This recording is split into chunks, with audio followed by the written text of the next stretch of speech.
Merci encore d'être présent. Et là, aujourd'hui, le sujet, c'est voilà, de comprendre, en fait, de comprendre ce qu'il y a dans le mental des recruteurs, décoder ce que veulent les recruteurs en entretien. L'objectif, c'est que vous les réussissiez. L'objectif, c'est voilà, que vous soyez performant en entretien et que pour ça, il faut comprendre un petit peu la logique qu'il y a derrière dans la tête des recruteurs.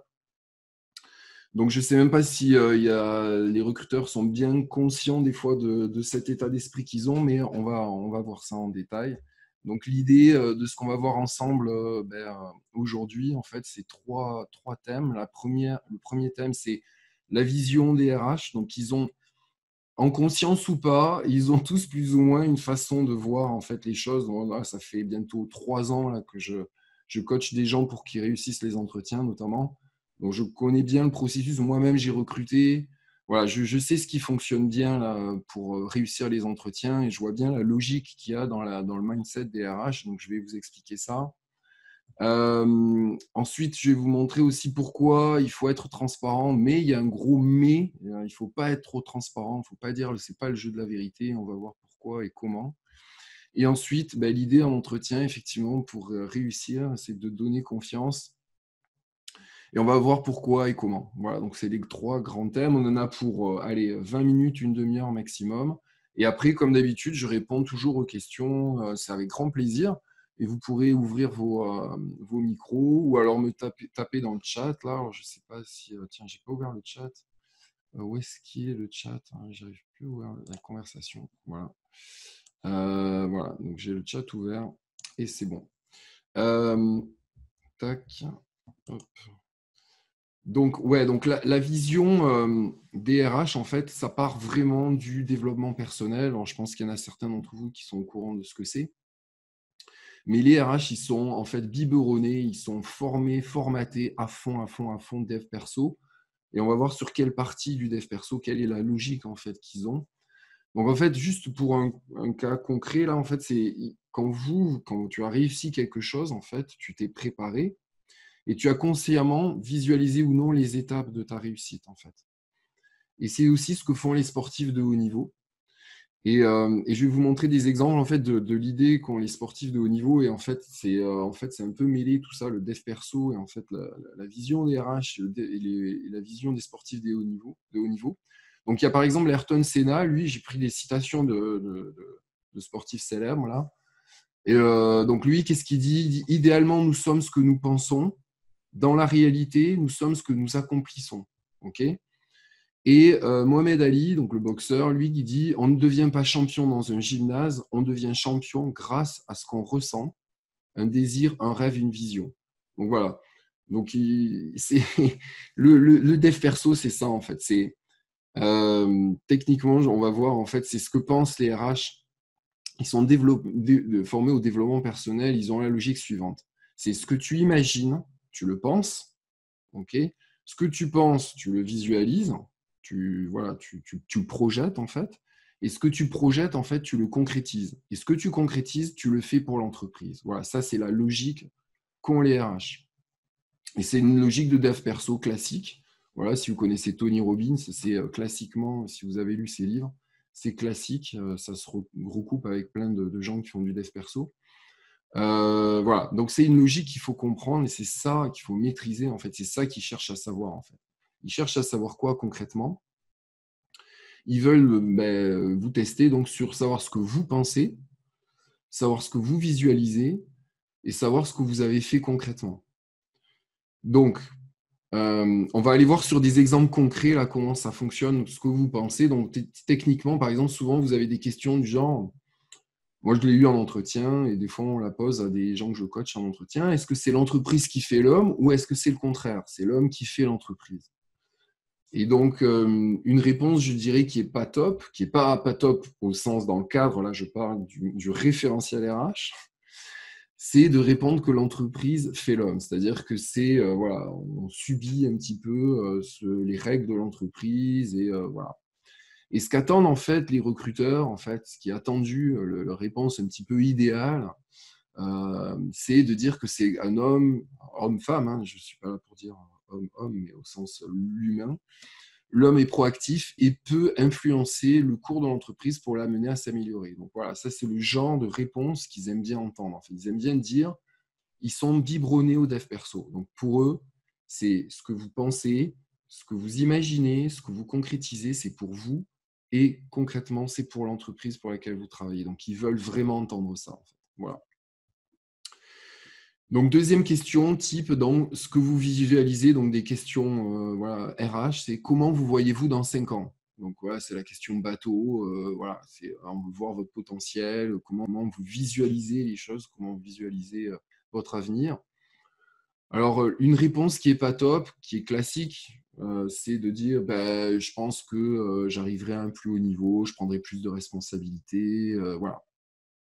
Alors, c'est pas mal, mais je dis c'est pas top parce qu'en fait, ce que veut entendre un RH, ce qu'il veut entendre, lui, c'est ben, il va d'abord entendre que vous allez réussir la mission dans laquelle on va vous proposer le poste. Voilà. Donc, il ne veut pas entendre ben, qu'est-ce que tu vas être juste dans 5 ans là, et sans preuve, sans rien du tout. Là. Lui, il veut d'abord entendre ben, je réussis d'abord ma mission. De ce fait, l'entreprise ben, est de plus en plus rentable et performante. OK. Et ensuite, grâce à ça, ben, on va avoir de plus gros projets, on va avoir plus de choses à faire. Voilà, on va s'améliorer, on va avoir plus de peut-être plus de clients, plus de voilà, d'améliorations à produire, etc. Et donc, de ce fait, je pourrais prendre plus de responsabilités. Donc, c'est ce chemin, cette visualisation-là qu'il veut entendre, en fait. Voilà, c'est pas juste ah ben par magie, j'aurai plus de responsabilités. Voilà. Donc ensuite, alors, hop là. Voilà, donc qu'est-ce qu'ils veulent entendre aussi? Qu'est-ce que tu appliques concrètement? Donc, concrètement, par exemple, ben, donc là, typiquement, la réponse, c'est ben, j'adore l'informatique, j'ai vraiment envie de prendre ce poste d'ingénieur informatique, par exemple, c'était un exemple. OK, donc qu'est-ce que vous avez fait concrètement? Donc, une réponse pas top, par exemple, c'est de dire j'ai étudié et ben, j'ai passé des certificats informatiques, je suis certifié ITIL, méthode, machin, etc., qualité truc. OK. En fait, ce qui est attendu par les RH, en fait, ce qu'ils veulent voir, c'est du concret, en fait. C'est comment tu as vraiment concrètement passé de cette visualisation, ce désir, cet amour pour ton job, à vraiment quelque chose de concret qui, eux, leur servira, qui servira à l'entreprise. Donc, typiquement, j'ai rédigé des programmes, donc j'ai fait quelque chose. Certains ont permis de réduire des temps de saisie, par exemple, de 30%. Donc voilà, donc avec des résultats. Voilà, ça, c'est ce qu'ils veulent entendre. Donc toujours pareil, voilà, c'est qu'est-ce que tu visualises, qu'est-ce que tu penses, qu'est-ce que tu visualises, comment tu le fais concrètement. C'est ça qu'ils veulent entendre, les RH, en fait. Et ça, c'est lié à leur formation en dev perso. Comme mon avis, pour les grands sportifs, c'est voilà, ça se prépare dans la tête, ça se prépare dans le cœur, ça se prépare dans les intuitions et ça se fait concrètement. Voilà. Et ça, ils veulent l'entendre. Il ne faut pas s'arrêter. En fait, c'est ça l'erreur. C'est s'arrêter à dire ben, j'ai juste une pensée ou j'ai juste fait un truc concret. Ils veulent voir le cheminement, en fait. Voilà. Alors, le deuxième grand thème aussi qui permet de réussir les entretiens, en fait, c'est d'être transparent. Donc, les gens ont tendance à penser qu'il faut un peu cacher les choses. En fait, tu vois, il ne faut pas dire la vérité. C'est vrai que ce n'est pas le jeu de la vérité, mais il faut être transparent. Donc, moi, j'aime bien dire, soyez transparent, mais pas que. C'est soyez transparent, mais ne dites pas toutes les vérités. Voilà. Donc, on va le voir. En fait, plus tu tentes de cacher les choses, et plus ça se ressent en fait. Tu vois, et on va le voir dans des exemples concrets. Et donc, le doute s'installe, et plus il y a du doute, et moins il y a de chances que tu sois recruté, parce qu'en fait, le doute, ben, ça casse la confiance, ça casse le recrutement. Donc, attention, il faut de la transparence, mais pas tout dire, en fait. Voilà. Il ne veut pas tout entendre, le RH, là. Donc, on va le voir sur des exemples concrets. Donc, exemple, mais typique, vous aurez toujours cette question, notamment, pas pour les jeunes diplômés, bien sûr, mais pour tous ceux qui ont déjà de l'expérience, que ce soit 1 ou plus d'années. Pourquoi êtes-vous parti de votre ancien poste? C'est hyper classique, vous aurez quasiment tout le temps la question. Alors la réponse hyper bateau, c'est de dire j'avais fait le tour du poste. Voilà, mais c'est pas une réponse super en fait. Pourquoi? Parce que on situe pas les choses en fait. Ça donne pas les vraies raisons et par exemple le ou la DRH pense toujours que en fait tu aurais pu faire plus. Toujours pareil, dans leur vision de dev perso, c'est l'homme qui fait l'entreprise, en fait. Donc, imaginons que tu sois sur une activité, un périmètre donné, et tu t'ennuies, tu as fait le tour du poste. Normalement, dans la logique RH, tu es censé aller voir ton manager, proposer des choses, proposer des améliorations, être entendu parce que tu as une force de caractère, parce que tu le veux vraiment, et aboutir à une situation différente et pouvoir rester dans ton entreprise. Donc lui, quand il entend, ou elle, quand elle entend, j'ai fait le tour du poste, il lui manque quelque chose. Il lui manque une raison véritable qui fait que tu es vraiment parti de ton ancien poste. Donc juste dire, c'est bon, j'ai fait le tour du poste, soit elle vous creuse, ou il vous creuse plus, et attention, si vous n'êtes pas préparé, on se prend généralement les pieds dans le tapis. Soit, bon, elle vous laisse un peu pisser parce que vous avez déjà perdu l'entretien. Il y a déjà des réponses avant, elle s'en fout un peu. Elle dit, bon, ok, elle laisse passer. Donc attention, un entretien, comme je disais, c'est pas le jeu de la vérité. Donc ça sert à rien de dire des phrases qui vous desservent. Donc pourquoi? Alors on revient toujours sur la même question. Pourquoi vous êtes parti du poste? Donc là, il y en a qui en sont tentés de dire, ben, je ne m'entendais pas avec mon manager. C'est la vérité. Et souvent, c'est vrai, on en a marre, là, on a des managers toxiques, on n'en peut plus là, du top management ou du manager N+1 ou des collègues. Voilà, on a des différents. OK, mais ça se comprend et c'est un être humain le comprend en entretien. Le laisser comme ça, en fait, ça marche pas. En fait. Pourquoi? Parce que là aussi, ça laisse des doutes. Voilà, c'est pas suffisamment transparent. Ça laisse des doutes, ça laisse planer. Ben, on comprend pas pourquoi, en fait, qui a raison, qui a tort. Cette relation, elle est à deux. Vous aimiez pas votre manager parce que lui était toxique ou c'est vous qui étiez toxique. Et qui dit la vérité là-dedans? Le RH ou la RH n'a qu'un son de cloche. Donc, voilà. Donc, c'est pas simple pour lui de déterminer la réalité là-dedans. Donc, je vous invite vraiment à penser à une réponse et le dire avec des belles histoires. Et là, c'est pour ça que j'ai écrit, attends, je vous renvoie à un live que j'avais fait en juillet, qui était l'art de raconter des belles histoires en entretien, là, typiquement avec cette phrase. Il faut savoir le faire. Donc, on va le voir concrètement. Donc, je vous explique. Donc, pourquoi êtes-vous parti de ce poste? Donc là, j'ai pris un exemple sur un zoom de la spécificité du poste. En fait, ce qui veut vous tester, là, le RH, c'est toujours rester focus sur pourquoi vous êtes là en face de ce ou de cet RH ou de ce recruteur, de ce manager. Et donc, l'idée, en fait, l'astuce, c'est de prendre une spécificité de l'annonce. Voilà. Et donc, c'est de dire, ben, en fait, je suis parti de mon ancien poste parce que j'ai envie de développer l'activité X. Alors, ça peut être faire plus de commercial, faire plus de marketing, aller plus sur de la technique, tartempion, je ne sais pas, enfin, quel que soit là votre activité, la spécificité de l'annonce. Alors, je l'ai proposé dans mon ancien poste, mais l'entreprise partait sur une autre stratégie, voulait faire une autre stratégie. Et comme je sais que j'en suis capable, car je l'ai déjà prouvé, et là, il va falloir donner une preuve. Et donc là, je vous fais un rappel sur le live de juillet où il faut raconter une belle histoire. Je l'ai déjà prouvé en vendant ça, en faisant plus de marketing, en étant plus à l'écoute des clients. J'avais vu qu'il y avait un meilleur relationnel et donc des meilleurs résultats en faisant ça. Bref, raconter une belle histoire et revenir en disant, et c'est pour ça que j'ai quitté l'entreprise, c'est pour ça que je suis en face de vous aujourd'hui, parce que c'est vraiment ça que j'ai envie de faire. Voilà, donc vous êtes transparent parce que quelque part, c'est pas faux de dire que quelque part, il y avait un différent sur la stratégie. Voilà. Voilà, on a le droit de dire qu'on n'était pas d'accord avec la stratégie. En gros, on n'était pas d'accord avec son manager. Qu'on avait envie de faire une activité et comme par hasard, par enchantement, ça correspond à l'activité qui est attendue par l'entreprise que vous avez en face. Donc pour eux, c'est tick in the box. Là. Pour eux, c'est 100% top. Voilà. Donc c'est transparent, c'est voilà, vous mentez pas, mais vous ne dites pas non plus toute la vérité là. Et puis vous restez pas non plus dans une espèce de zone d'ombre du genre, bah, je m'entendais pas au manager, mon manager était toxique ou bah, en fait je m'ennuyais. Voilà. Il faut être complet. Mais ça ne sert à rien non plus d'aller dans des situations un peu perso qui riment à rien. Il faut rester focus sur le poste. Voilà. Et un troisième point, le troisième et dernier point, hyper important, là, c'est pour conclure un contrat, que ce soit commercial là, ça va être un contrat de travail, c'est une histoire de confiance, en fait. Voilà, c'est que vous vous sentiez en confiance et que la personne en face, l'entreprise en face, elle ait confiance en vous. Et donc, ben, c'est à vous, c'est votre job. Je suis désolé de le dire comme ça, c'est peut-être pas écrit comme ça dans les livres ou ailleurs. Mais quand je coach, là, c'est voilà, c'est mettre la responsabilité sur la bonne personne. C'est vous qui êtes responsable d'assurer que vous allez donner confiance. Donc, est-ce que vous êtes compatible avec l'équipe de l'entreprise qui va vous recruter? Est-ce que vous êtes compatible avec la culture d'entreprise? Est-ce que vous êtes compatible avec la mission, la vision de l'entreprise? Donc, c'est ça ils veulent avoir confiance en vous par rapport à ces 3 axes, en fait.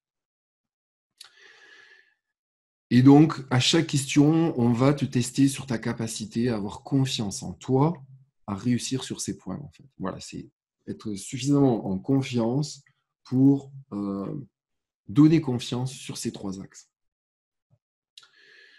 Donc, par exemple, question.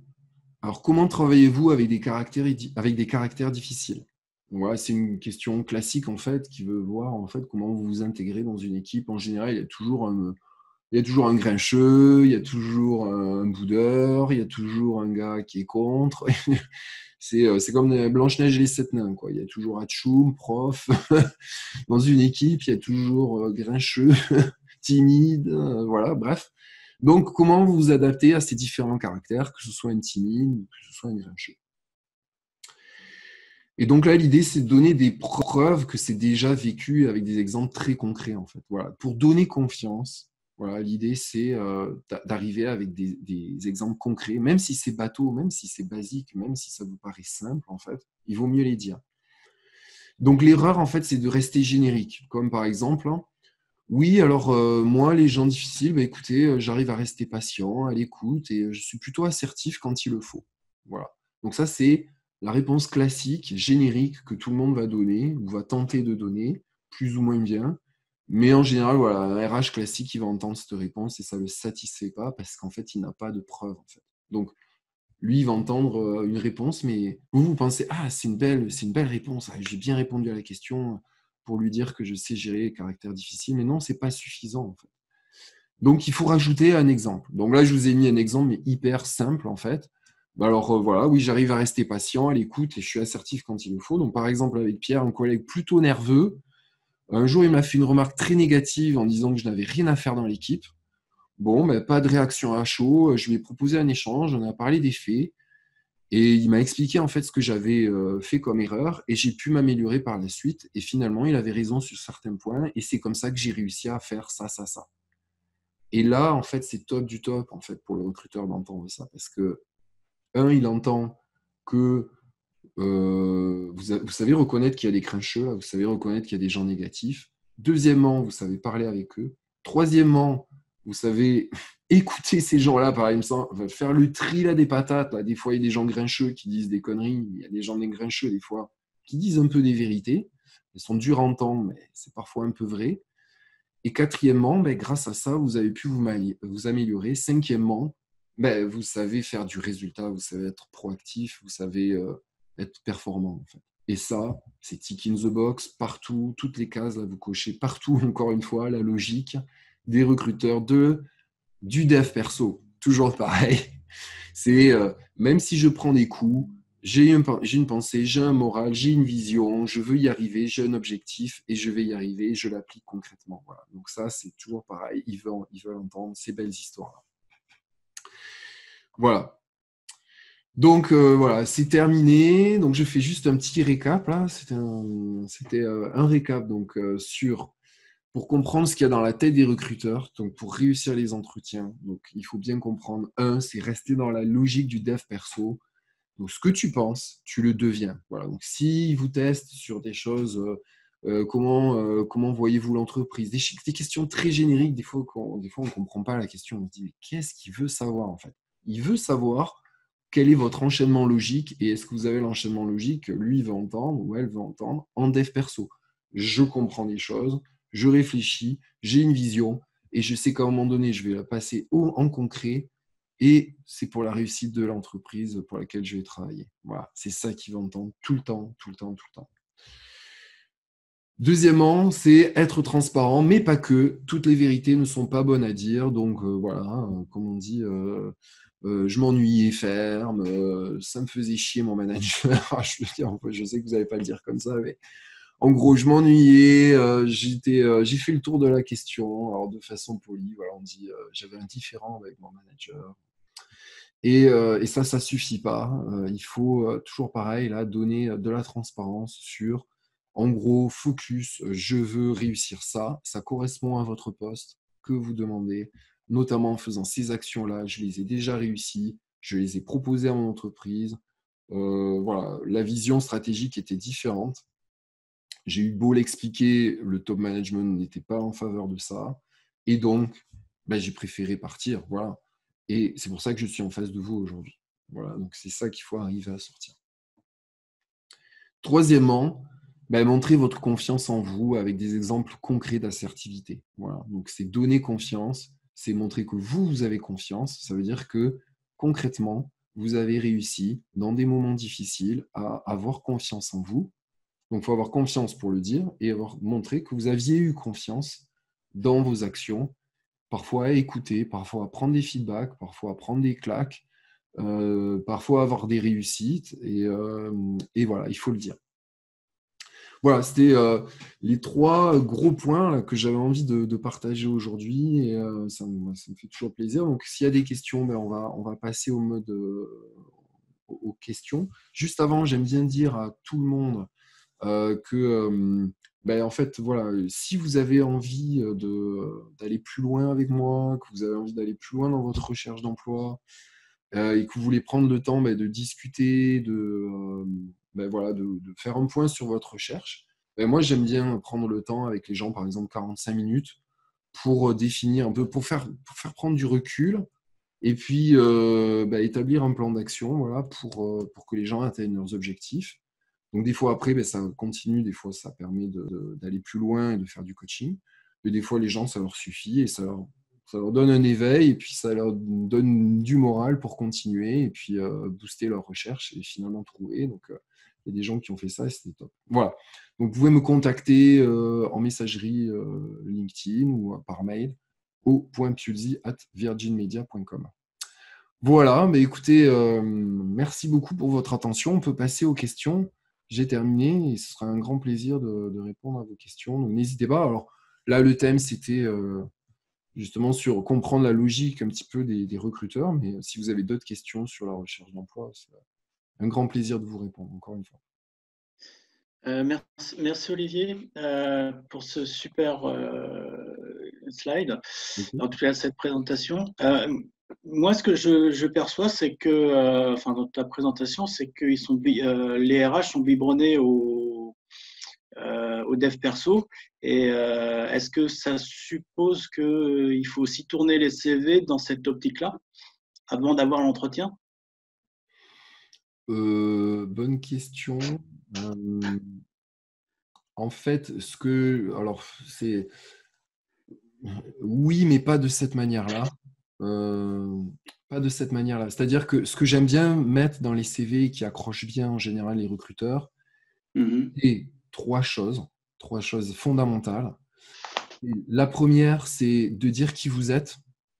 Donc très souvent dans les CV, ça manque. J'aime bien mettre par exemple dans le CV, je vais vous donner un exemple de ce que j'appelle moi des talents, c'est-à-dire des points forts. Donc par exemple, je vais vous donner le talent, je suis un talent hyper bateau, organisé. Mais les gens qui mettent juste organisé, rigoureux, méthodique, par exemple, qui mettent ça sur le CV, c'est pas suffisant. Ça donne là aussi pas assez de preuves à un recruteur. Donc, il faudrait mettre, par exemple, organisé, ça me permet d'augmenter de 15% mes ventes. Voilà, donc ça, on comprend que l'organisation permet quelque chose concret dans le métier. Ça, c'est hyper important. Donc ça, pour un recruteur, c'est top. Premièrement. Deuxièmement, c'est dans la description des missions, c'est bien faire coller la mission avec le poste, en fait. Donc si, par exemple, c'est un poste de manager, parlez bien de vos rôles de manager et bien dans le détail. Savoir gérer un collectif en réunion, en stand-up meeting tous les matins. Ça, c'est des gens, ça paraît bête, mais ça montre vos compétences vraiment d'animateur, de manager. Donc, il faut donc des descriptions de missions précises et chiffrées. Voilà, ça c'était le deuxième point. Et troisièmement, c'est mettre des résultats. Très souvent, il manque dans les CV des résultats. Donc, une ligne. Donc, par exemple, vous avez votre expérience de telle année à telle année, la description des missions, comme je viens de le dire, et en dessous, tu mets un résultat, une ligne résultat. Donc, qu'est-ce que tu as fait, tu vois, entre le moment où tu es arrivé ou avant que tu arrives et le moment où tu es parti, il s'est passé un delta ou un gros delta, un sujet qui t'a tenu à cœur ou vraiment dont tu es fier, ou un sujet qui a vraiment permis de faire grossir l'entreprise ou quelque chose d'améliorer quelque chose dans l'entreprise. Ça, il faut vraiment, vraiment le mettre et le chiffrer. Voilà. Donc, si tu as ces 3 piliers dans un CV, ça, c'est top. Parce que toujours pareil, ça veut dire, je me connais, je sais le dire, ça me permet d'être clair dans mes missions et quatrièmement, d'avoir des résultats pour l'entreprise et donc des bénéfices pour l'entreprise qui va te recruter. Voilà. J'ai d'autres questions, mais je pense que je te contacterai en MP pour qu'on discute sur le sujet. Avec grand Ça plaisir. sera plus simple. Parce que je pense que je vais laisser ma place à d'autres personnes. D'accord, merci beaucoup. Alors attends, je crois que j'ai quelque chose dans le chat là. Laurent qui dit sur un CV. Alors sur un CV, doit-on mettre les dates des différents postes ou périodes? Première question. Que mettre sur le CV depuis la dernière expérience? Ah oui, excellente question. Donc là, il y a 2 questions. Sur un CV, doit-on mettre les dates des différents postes ou périodes? Alors là, ça dépend un peu des expériences de chacun, là. Mais par exemple, toi, Laurent, je sais que tu as quand même pas mal d'expérience. Moi, j'aime bien juste mettre les années. Par exemple, toi, tu as au moins 15 ans d'expérience, si ce n'est plus. Les années suffisent. Tu n'as pas besoin de mettre de tel mois, de telle année, à tel mois, telle année. On s'en fout, tu vois.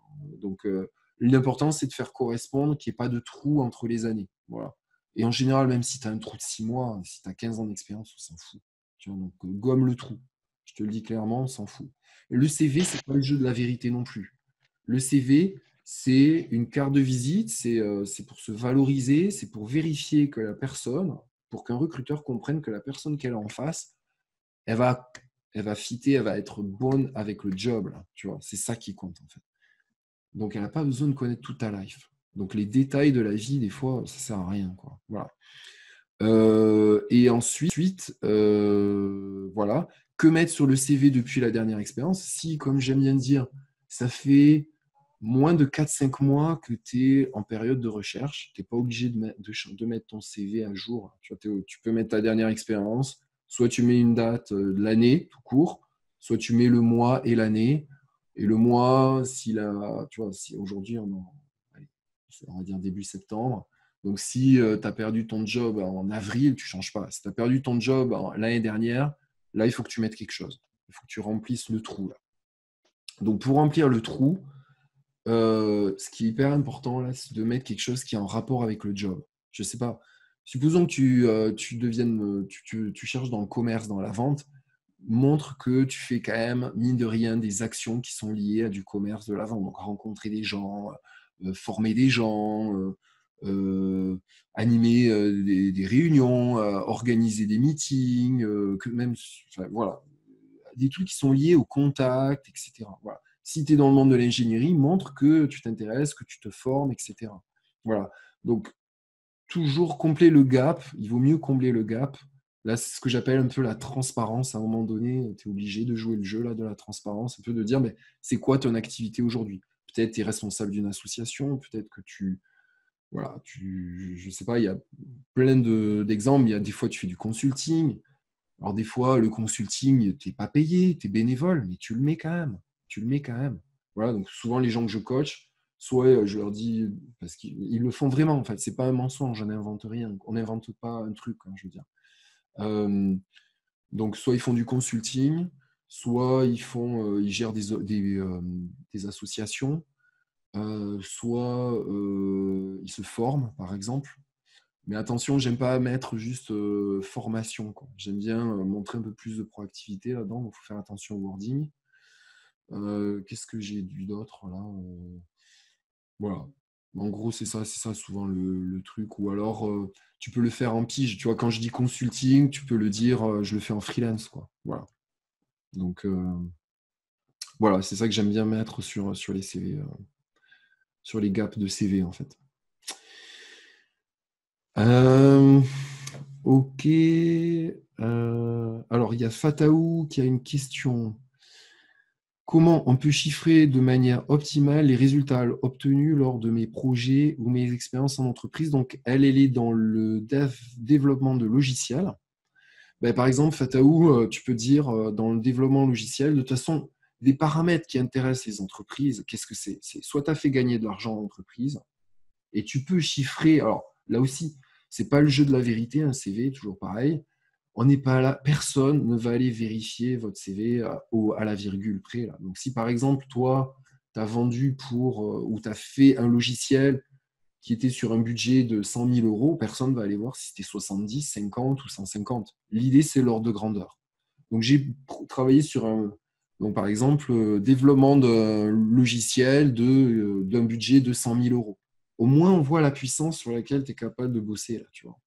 Ou, donc, soit tu as fait gagner de l'argent. Donc, par exemple, un logiciel qui permet d'économiser tant d'argent à une entreprise. Donc, moins X milliers d'euros à une entreprise. Ou qui a fait de l'amélioration de qualité. Donc, soit tu as fait gagner de l'argent, soit tu as fait gagner du temps. C'est coût, qualité, délai, performance. Tu as 4 piliers. Voilà. Donc, pour chiffrer un CV, tu as 4 piliers. Coût, qualité, délai, performance. QCDP. Donc, soit tu as réduit la non-qualité, soit tu as augmenté la qualité. Soit tu as amélioré la perfo, soit tu as réduit la non-perfo. Soit tu as réduit les dépenses, soit tu as augmenté le chiffre d'affaires ou le bénéfice, etc. Tu vois l'idée?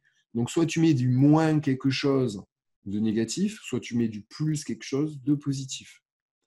Et l'ordre de grandeur, c'est ça qui compte. C'est pas, voilà, personne va aller vérifier, quoi. Alors, il y a des gens aussi qui sont bloqués sur l'aspect confidentialité. Alors, moi, là aussi, j'écrase ça, mais grave, je m'en fous de la confidentialité. C'est bidon, c'est pipeau limo, la confidentialité. La confidentialité, c'est par rapport à une information secrète que vous détenez, par exemple, sur un savoir-faire, voilà, de l'entreprise. Mais à un moment donné, par exemple, si vous avez travaillé sur un logiciel qui vaut tant de milliers d'euros, ça ne veut rien dire sur l'entreprise. On ne sait pas si l'entreprise elle gagne tant ou tant ou tant. Ouais, si vous avez fait gagner plus X% de chiffre d'affaires à l'entreprise, moi je vous conseille de donner en chiffrage vrai parce que plus 10% d'un chiffre d'affaires, c'est pas mal, mais ça ne donne pas vraiment l'ordre de grandeur. Vous mieux parler de K euros ou de millions d'euros. Euh, ça donne vraiment votre puissance. Voilà, donc qu'est-ce que je veux dire? Oui, voilà, l'idée c'est, il n'y a rien de confidentiel derrière ça. En fait. Voilà, donc faut vraiment oser, quoi. Voilà, faut pas hésiter. C'est ça qui vous valorise en fait. C'est ça, c'est votre puissance à vous en fait. Donc mettez-la en valeur. Et il faut la faire briller. C'est ça qui compte. Mm. Voilà, donc chiffrer de manière optimale et mes expériences en entreprise, pareil, tes expériences, c'est comme je disais, je sais pas, peut-être ton développement de logiciel a été prévu en 6 mois, tu l'as fait en 3 mois.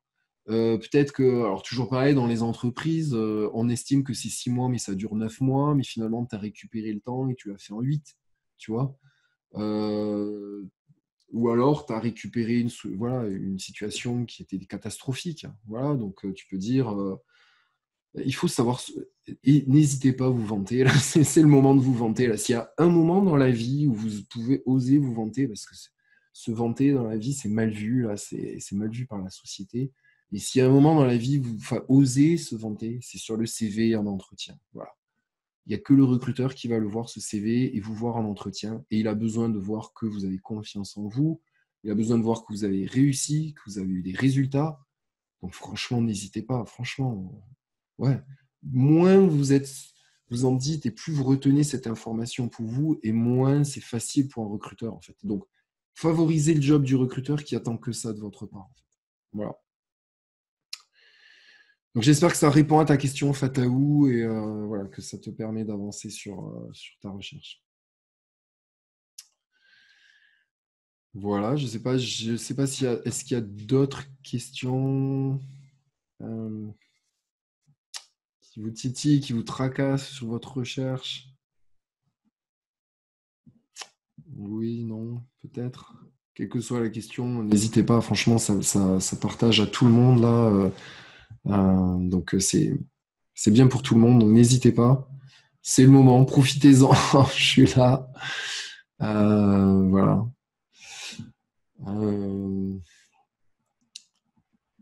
Donc Camille me dit bonjour. Ouais, merci Chris pour ton retour. Ouais, c'est sympa. Bah oui, je suis content que ce soit précieux pour vous.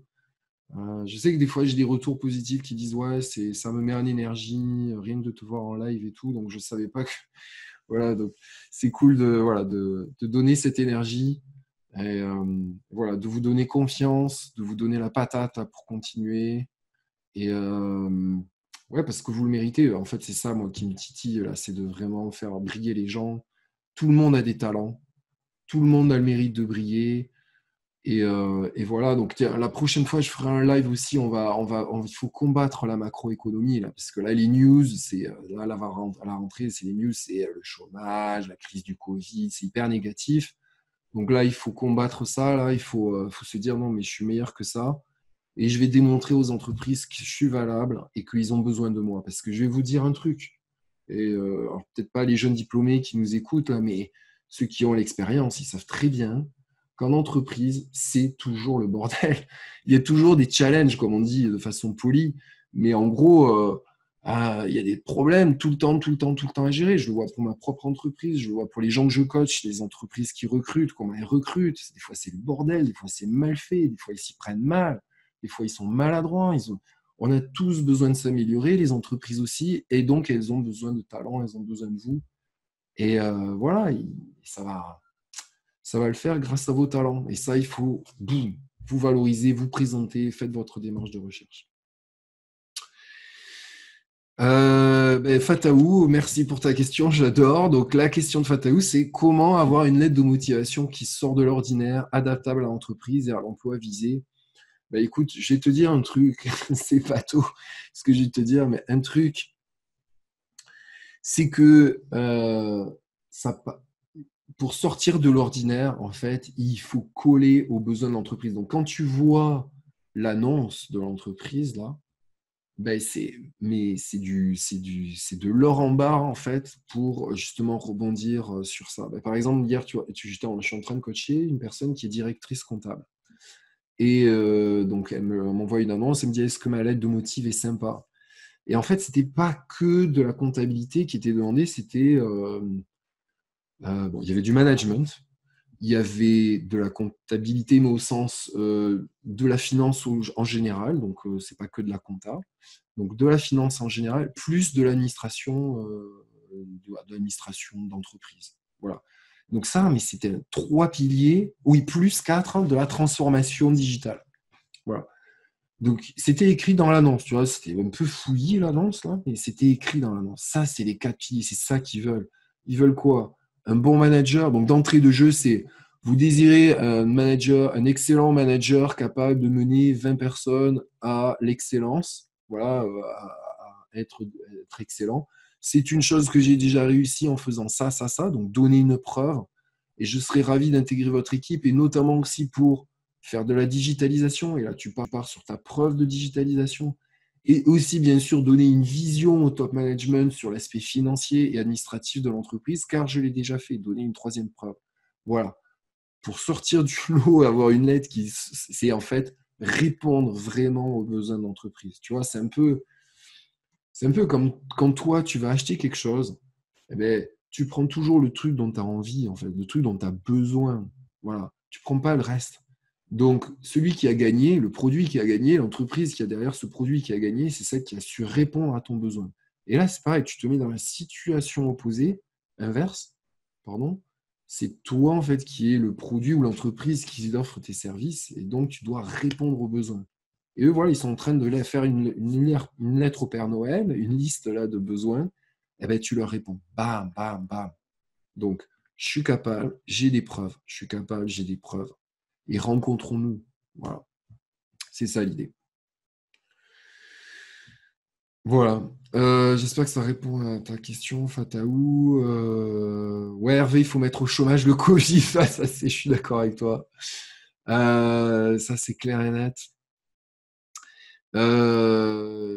Et on fera un live là-dessus. Là. J'ai vraiment envie de montrer que c'est hyper important que ça vienne aussi de l'intérieur de soi. On a des outils, les moyens d'aller combattre la macroéconomie et le désarroi classique des journalistes. Là. Donc, comment reprendre contact avec ce mois d'août, avec les recruteurs, après ce mois d'août, avec les recruteurs, SMS, téléphone, mail. Si tu as le numéro de téléphone, ne te gêne pas. T'envoies un SMS, un texto ou carrément t'appelles si tu te sens à l'aise avec le téléphone. Alors, si tu y vas par téléphone, sois clair et net. C'est-à-dire, qu'est-ce que tu veux faire avec cette personne en fait? Tu es là pour avoir un rendez-vous de réseau ou tu es là parce que derrière il y avait une offre, tu vois? Donc là, il y a deux axes. C'est tu relances parce qu'il y avait une offre ou tu relances parce que tu veux un entretien réseau. Tu veux te faire connaître en gros. Il faut que tu sois vraiment clair là-dessus. Si par exemple c'est un entretien réseau, là typiquement il faut que tu y ailles cash. Je dis voilà, merci pour j'ai bien eu votre téléphone, donc je suis vraiment. J'espère que vous avez eu un bon break. Je serais ravi de pouvoir vous rencontrer. J'ai envie d'échanger avec vous sur votre entreprise, sur ce qui vous anime. Moi, j'ai certaines choses à vous apporter aussi. J'aimerais bien qu'on se rencontre. Voilà. Donc en général, tu y vas cash, boum. SMS aussi, si tu es un peu moins à l'aise par téléphone, c'est demander un rendez-vous. Seriez-vous dispo telle heure, telle date? Voilà, il faut que tu proposes un agenda à la personne. Et pourquoi pas visioconf, parce qu'avec le Covid, les gens ils sont un peu flippés là, donc des fois ils sont pas dans leur entreprise, donc autant faire par visio. Si tu peux proposer par visio. Si tu n'as pas le téléphone, tu as juste le mail, vas-y, tu t'envoies un mail et puis toujours sympa, quoi. J'espère que vous avez eu un bon break. J'espère que la reprise se fait bien. J'ai vraiment pensé à vous là ces derniers temps. Je pense à une rencontre, ça peut être intéressant. On peut le faire par visio. Vous avez ça comme atout. Ça m'intéresse énormément. Alors, soit tu es en mode prospection et là, tu dis, effectivement, faut pas dire que tu candidates, tu dis que tu t'intéresses au secteur. Voilà. Et si tu as déjà répondu à une annonce, que tu es en mode je suis là parce que je sais que derrière il y a une annonce, tu peux être cash, tu peux être direct. Voilà, j'ai candidaté, j'ai participé, j'espère que ça avance bien le processus, on pourrait se rencontrer. Voilà, tu relances comme ça.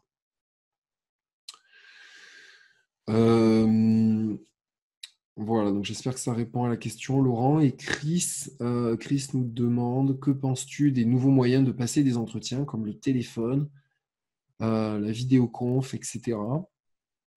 Alors, ce que j'en pense, je pense que... alors, il y en a, il y a deux écoles. Il y en a, ça gêne un peu de ne pas avoir le contact physique. Voilà, de ne pas ressentir l'ambiance de l'entreprise, l'ambiance de la personne, enfin la typologie de la personne comme ça un peu en live, même si ça se ressent des fois un petit peu quand même en visio. Le côté positif que je vais te dire au téléphone ou en visio, c'est que tu peux te mettre plein de post-it là, avec des rappels. Voilà, je te le conseille vivement, avec les trucs vraiment, les messages que tu veux passer. Et les messages que tu dois passer, Chris, là, c'est tes résultats, tes résultats, tes résultats. L'autre jour, tu vois, c'est toujours pareil, la directrice comptable que je suis en train de coacher, en général, j'entraîne les gens à pitcher, tu vois. Donc au début, je leur dis, d'entrée de jeu, quelle que soit la question qu'on me pose, là, tu pitches. Bam! Et souvent, ça arrive que des fois, on empêche les gens de pitcher. Donc là, typiquement, elle avait tenté de pitcher, puis on l'avait coupé, tu vois. Donc elle était frustrée, elle n'arrivait pas à dire, elle n'avait pas réussi à dire ce qu'elle voulait vraiment. Donc c'était les résultats, ses preuves, ses réussites. Et donc, à un moment donné, elle a carrément dit, écoutez, j'ai pas pris le temps, donc au moment de l'entretien, en plein entretien, écoutez, vous me posez cette question, mais j'ai pas pris le temps de vous expliquer que j'ai eu cette réussite, cette réussite. Donc elle s'est imposée parce que au fond, je l'ai tellement coaché, je l'ai tellement dit, il faut que tu dises qui tu es, et ça a fait le déclic, si tu veux. Elle s'est bien rendu compte que ça a switché l'atmosphère de l'entretien, en fait. Parce qu'au début, la nana en face, elle était hyper speed, elle l'a coupé. Puis à un moment donné, la personne que je coach, elle a pris le lead, elle a dit, bah, écoutez, attendez, vous me posez plein de questions, mais il y a un truc que j'ai envie de vous dire, c'est que j'ai réussi à faire ça, ça, ça, dans telles conditions, parce que je suis comme ça, comme ça, comme ça. Là, la tonalité a changé, et là, la personne était plus intéressée. Donc, l'intérêt de faire par visio, par téléphone, c'est qu'à un moment donné, tu as écrit en gros, en gras là devant toi, fucking hell, excuse-moi de l'expression anglaise, hein, mais il faut que tu te lances, il faut que tu le dises. Voilà. Chose qui, des fois, quand tu es en entretien physique, en présentiel, tu es prise dans le coup du truc, là, et puis tu es dans l'entretien, tu parles, et puis tu sors, et puis tu dis, ah, j'ai oublié de dire ça, quoi. Voilà. Donc, voilà, je te conseille, quand tu es en visio, voilà, c'est respire. Si tu n'as pas le feeling de l'entreprise, tout ça, c'est pas grave, tu l'auras un peu plus tard. Tu auras à un moment donné un entretien physique, ça c'est sûr. Donc, tu auras le temps de voir les choses physiques. Par contre, voilà, profites-en parce que tu peux te mettre des gros warnings sur il faut absolument que je place que Chris, elle est forte là-dedans. Elle sait faire ça, elle est capable de faire ça. Et en plus, si ça correspond à ce dont tu as besoin l'entreprise, et je te conseille vivement de dire des choses qui correspondent à l'entreprise, là, tu fais spot on. Là, tu mets des. Tu marques la personne en face de toi. Voilà.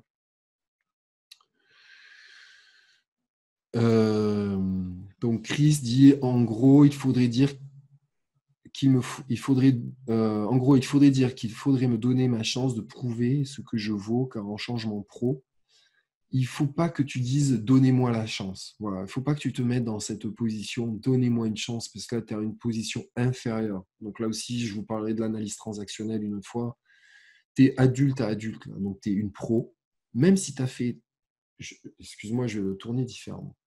Ton orientation, ton changement d'orientation, c'est un atout.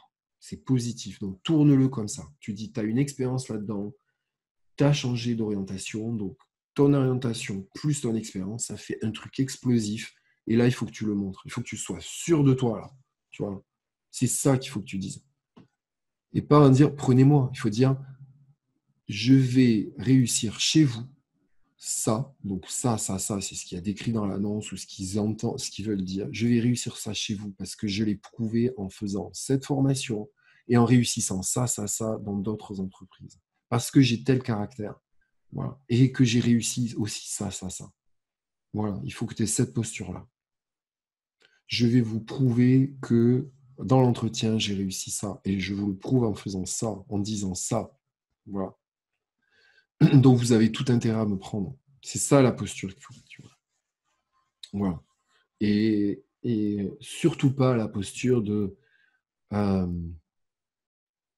s'il vous plaît, donnez-moi ma chance.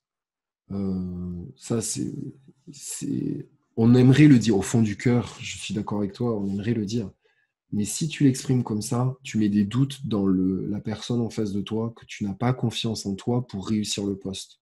J'espère que c'est compréhensible ce que je dis, dans le sens où, tu vois, c'est pas un reproche que je te fais, c'est juste l'interprétation qui est faite par la personne en face va se dire, elle est juste en train de me supplier de la prendre, donc elle doute un peu en fait. Elle n'est pas vraiment sûre qu'elle peut fitter, elle peut correspondre au job, tu vois.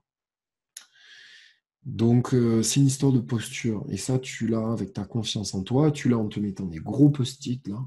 Fonce, Chris. Dis-le. Dis-le que tu es capable. Dis-le que tu sais le faire. Voilà. Même si, je peux te dire, ce que tu as fait dans le passé ne correspond pas exactement à ce qui est demandé dans l'entreprise, tu t'en fous. Tu dis que tu as eu des résultats. Voilà. Dis-le, dis-le, dis-le. C'est ton job, là. Si tu ne le dis pas, tu as raté ton entretien. Voilà. C'est ça qu'il faut se dire. Réussir ou rater un entretien, c'est est-ce que j'ai réussi à placer que je suis doué dans ça parce que je suis enthousiaste, je suis une communicante, je suis, je sais pas moi, empathique, et ça me permet d'avoir réussi ça et ça et ça. Et je vais aussi réussir ça chez vous dans telle action parce que je suis comme ça. Voilà. J'espère que ça correspond à, voilà, à ce que tu voulais savoir. Donc, ok, ben, merci, ouais, merci Chris pour ton retour positif, c'est cool. Voilà, je ne sais pas s'il y a d'autres questions. Quelle heure est-il là? 8h, ouais, 14h50 là. Donc, est-ce qu'il y a d'autres questions pour vous? Oui, non.